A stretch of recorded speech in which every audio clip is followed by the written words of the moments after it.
नमस्कार चयन साथियों, एक बार फिर से आप सबका बहुत बहुत स्वागत है। आप सब जानते हैं कि बैंक अकाउंट में सबका खाता है, आपका भी होगा और सबका होना भी चाहिए।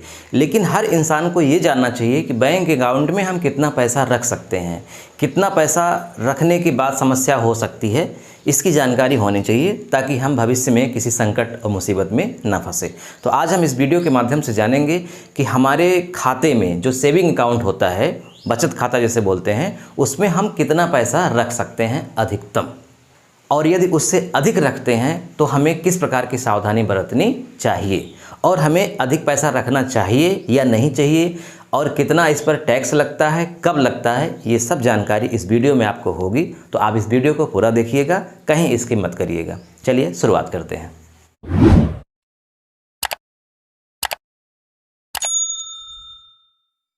देखिए, reserve bank of India Bharat की केंद्रीय बैंक है। यह बैंकों का बैंक है। इसके ही दिशा निर्देश में पूरे भारत की बैंकिंग सिस्टम काम करता है, चाहे वो सरकारी बैंक हो, चाहे प्राइवेट, चाहे क्षेत्रीय ग्रामीण बैंक हो।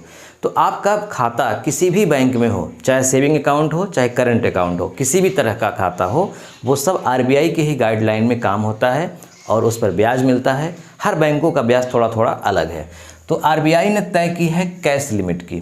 क्या लिमिट तय की है? देखिए, अगर आपने बचत खाता खोला है, सेविंग अकाउंट, बचत खाता किसी भी बैंक में, मैं स्पेशल एसबीआई या पीएनबी की बात नहीं कर रहा हूँ, किसी भी बैंक में अगर आपने बचत खाता खोला है तो आप 10 लाख रुपए तक जमा कर सकते हैं। कोई समस्या नहीं है, न कोई प्रूफ देना है कि पैसा कहाँ से आया, कुछ भी नहीं देना है।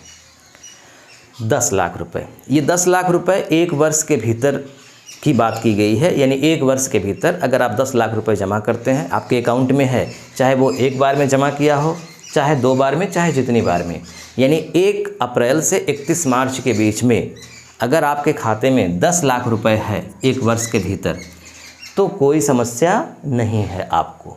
लेकिन जैसे ही ये पैसा 10 लाख रुपए से अधिक होता है, यानी 10 लाख रुपए तक कोई समस्या नहीं, 10 लाख से ज़्यादा जमा हो गया, तो फिर आपको AIR की घोषणा करनी होती है। ये AIR क्या है? एनुअल इन्फॉर्मेशन रिपोर्ट, वार्षिक सूचना की रिपोर्ट बैंक को देनी होती है कि ये जो हमारा पैसा है वो कहाँ से आया। अगर आप नौकरी करते हैं तो कोई प्रूफ की आवश्यकता नहीं, वो तो प्रूफ है ही, एक सिस्टम के तहत वो आता है किसी विभाग से।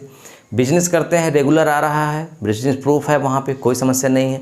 लेकिन अगर आपने खेत बेचा है, अगर आपने कोई धंधा किया है जिसका रिकॉर्ड नहीं है और आपने पैसा जमा कर दिया ऐसे ही, चाहे वो नेफ्ट करवा दिया, चाहे RTGS करवा दिया, तो फिर आपको सूचना देनी होगी बैंक को। अगर आप सूचना नहीं देते हैं तो आपके खाते में 10 लाख रुपए से ज़्यादा होता है जैसे ही, तो फिर बैंक वो आपका जो डाटा है वो आयकर विभाग के पास भेजता है। यानी सूचना आयकर विभाग को बैंक अपने आप दे देता है कि इस फला व्यक्ति के खाते में 10 लाख रुपए से ज़्यादा है। फिर आयकर विभाग इंक्वायरी करता है। अगर आपने AIR दिया है तो फिर उससे इंक्वायरी करने की ज़रूरत नहीं है। तो मैं आपको क्या बताया, 2 चीज़ें, कि आप जो है 10 लाख रुपए तक जमा कर सकते हैं, कोई समस्या नहीं है। 10 लाख से ज़्यादा होने पर आपको AIR बैंक को देना होगा। इसके साथ साथ जैसे ही आप अपने खाते में 50,000 या इससे ज़्यादा जमा करते हैं एक बार में, तो फिर आपको पैन कार्ड भी देना होता है। पैन कार्ड नंबर अब तो अनिवार्य कर दिया गया है। आधार कार्ड, पैन कार्ड खाता खुलवाते समय ही ले लेते हैं। अगर आप पैन कार्ड नहीं भी दिए हैं तो भी देना होगा, क्योंकि 50,000 से ज़्यादा जमा ही नहीं कर पाएंगे बिना पैन कार्ड के। चलिए, अब एक प्रश्न यहाँ पे, चलिए एक बात मैं और बता देता हूँ। जो करंट अकाउंट होता है, ये तो हो गया सेविंग अकाउंट। जो करंट अकाउंट होता है जिसे बोलते हैं चालू खाता, चालू खाता में कोई ब्याज आपको नहीं मिलता, चाहे जितना पैसा जमा हो। बचत खाता में आपको ब्याज मिलता है 2.5%, 3%, 4%, अलग अलग बैंकों में अलग अलग ब्याज है वार्षिक। करंट अकाउंट में कोई ब्याज नहीं मिलता, इसलिए इसकी सीमा रखी गई है 50 लाख। जिस तरह से बचत खाता में आप 10 लाख रुपए तक जमा कर सकते हैं, कोई दिक्कत नहीं है, वैसे ही बचत खाता में, करंट अकाउंट में यानी कि चालू खाता में 50 लाख रुपए तक की सीमा है। 50 लाख रुपए से ज़्यादा आप जमा करेंगे तो यहाँ भी AIR देना होगा। नहीं देंगे तो बैंक फिर आयकर विभाग को सूचना देगा, फिर आयकर विभाग इंक्वायरी कराएगा। ठीक है। अब देखिए, यहाँ पे एक चीज़ मैं आपको समझा देता हूँ। जो टैक्स होता है, कुछ लोग कहते हैं कि बैंक में ज़्यादा पैसा मत जमा करो, नहीं तो टैक्स लगने लगेगा। तो ये एकदम गलत बात है। बैंक में आप चाहे जितना पैसा जमा करें उस पर टैक्स नहीं लगता। इसकी कोई सीमा भी नहीं है। आप चाहे 1 करोड़ चाहे 10 करोड़ चाहे जितना जमा कर दीजिए, कोई समस्या नहीं है, बैंक मना नहीं करेगा। बस बैंक आयकर विभाग को सूचना देगा कि आपके खाते में इतना पैसा है, फिर आयकर विभाग इंक्वायरी कराएगा कि आपका पैसा ये इतना आया कहाँ से। अगर आप सही सूचना दे देते हैं वैध तरीके से कि ये पैसा यहाँ से आया, तो आपको कोई टेंशन नहीं है। हाँ, अगर आप कमाई कर रहे हैं, कोई भी बिजनेस कर रहे हैं, नौकरी कर रहे हैं, कुछ भी कर रहे हैं, तो आपकी आय हो रही है, तो उस आय पर आपको टैक्स लगता है टैक्स स्लैब के अनुसार से। इसके अनुसार जो बैंक से आपको ब्याज मिला है उस पर भी लगता है। तो आय प्लस ब्याज ये दोनों मिला करके आयकर इनकम बोला जाता है। आयकर इनकम यानी आपके खाते में मान लीजिए 50 लाख रुपए है, तो 50 लाख रुपए का कोई आपको टैक्स नहीं देना होगा। लेकिन 50 लाख रुपए की अगर बचत खाता है तो 50 लाख रुपए की जो आपको वार्षिक ब्याज मिल रही है बैंक से, वो आपकी कमाई मानी जाएगी, आय मानी जाएगी, उस पर टैक्स लगेगा। और यहाँ भी 10,000 रुपये तक की छूट है।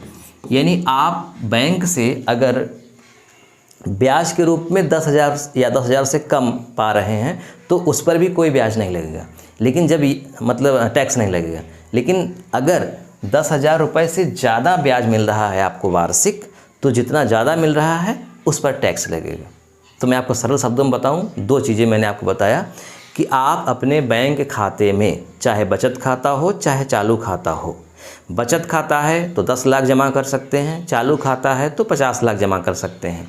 इससे ज़्यादा जमा करने पर आपको AIR बनवानी पड़ेगी, सूचना देनी पड़ेगी बैंक को, पहली बात। दूसरी, बैंक में जितना भी पैसा जमा है उस पर टैक्स नहीं देना होगा, लेकिन उससे जो ब्याज मिल रहा है 10,000 रुपये तक की ब्याज छूट है, लेकिन 10,000 रुपये से ज़्यादा आपको ब्याज मिल रहा है तो उस पर आपको टैक्स लगेगा टैक्स स्लैब के अनुसार। अब कहेंगे टैक्स स्लैब क्या होता है, तो देखिए अभी सिस्टम बनाया गया है कि 12 लाख रुपए तक आपको टैक्स नहीं देना है। 12 लाख रुपए से ज़्यादा जैसे हो जाएगा तो उस पर आपको टैक्स देना है। तो 2 चीज़ें, अगर आपकी कमाई 10 लाख है, 8 लाख है वार्षिक या फिर 12 लाख है, तो आपको 1 भी रुपये टैक्स नहीं देना है, टैक्स छूट है। लेकिन आपकी इनकम 12 लाख से ज़्यादा हो जाती है तो फिर टैक्स स्लैब के अनुसार से देना पड़ेगा। यानी 12 लाख पर भी कुछ टैक्स है और उसके ऊपर भी कुछ टैक्स है। थोड़ा टेक्निकल पॉइंट है, मैं यहाँ पे इसको नहीं समझाऊंगा। अगर आप कमेंट करेंगे कि सर इसको टैक्स स्लैब को समझा दीजिए कि कैसे 12 लाख तक नहीं लगेगा और कभी कभी कह रहे हैं लगेगा भी, तो ये क्या है, तो मैं आपको डिटेल में समझा दूँगा। ठीक है, तो कुल मिला के आपको क्या समझना है कि बैंक से जो ब्याज मिलता है उस पर आपको टैक्स देना है। लिमिट्स ज़्यादा रखने की बजाय निवेश है बेहतर विकल्प। बुद्धिमानी क्या है, बैंक में आप ज़्यादा पैसा क्यों रखेंगे? अगर आपको आवश्यकता है कि कुछ दिनों के बाद या कुछ महीनों के बाद आप निकाल कर कोई काम करेंगे तो ठीक है, रखिए। अन्यथा ऐसे ही पड़ा रहेगा तो कोई मतलब नहीं है, क्योंकि बहुत कम ब्याज मिलता है। इससे अच्छा ये है कि आप उस बैंक को मतलब उस पैसे को FD कर दीजिए, फिक्स डिपॉजिट कर दीजिए। फिक्स डिपॉजिट में ज़्यादा ब्याज मिलता है। कुछ बैंक के तो ऑटो स्विप की भी सुविधा शुरू की हैं। आपने फिक्स कर दिया है कि मेरे अकाउंट में जैसे ही 1 लाख रुपए या 50,000 रुपये से ज़्यादा होगा इसे FD में बदल दिया जाए। तो ऑटो स्विप, जैसे SBI में ऑटो स्विप है, तो क्या होगा, 1 लाख या 50,000 जो भी आपने सीमा तय किया है, उससे ज़्यादा जैसे ही आपके खाते में पैसा होगा वो पैसा FD में बदल जाएगा, ज़्यादा ब्याज मिलने लगेगा। और जैसे ही कम होगा उस सीमा से, वो फिर पैसा रिटर्न होकर के यहाँ आ जाएगा, फिर बचत खाता के अनुसार से ब्याज मिलने लगेगा। तो आप उस पैसे को FD कर दीजिए या कहीं ऐसी जगह लगाइए जहाँ आप ज़्यादा फ़ायदा कमा सके। ऐसे ही बैंक में पड़ा रहे लंबे समय तक तो ये बुद्धिमानी नहीं मानी जाती। ठीक है, तो आज बस इतना ही। आज मैंने आपको बताया कि बैंक में आप कितना पैसा रख सकते हैं और कितना रखने के बाद आपको सूचना देनी होगी। वीडियो देखने के लिए आपका बहुत बहुत धन्यवाद। अगर आप किसी टॉपिक पर वीडियो चाहते हैं हमसे तो आप कमेंट बॉक्स में उस टॉपिक का नाम लिखिएगा। आपके कमेंट का मुझे इंतज़ार है। वीडियो देखने के लिए आपका बहुत बहुत धन्यवाद। मिलते हैं नेक्स्ट वीडियो में। नमस्कार।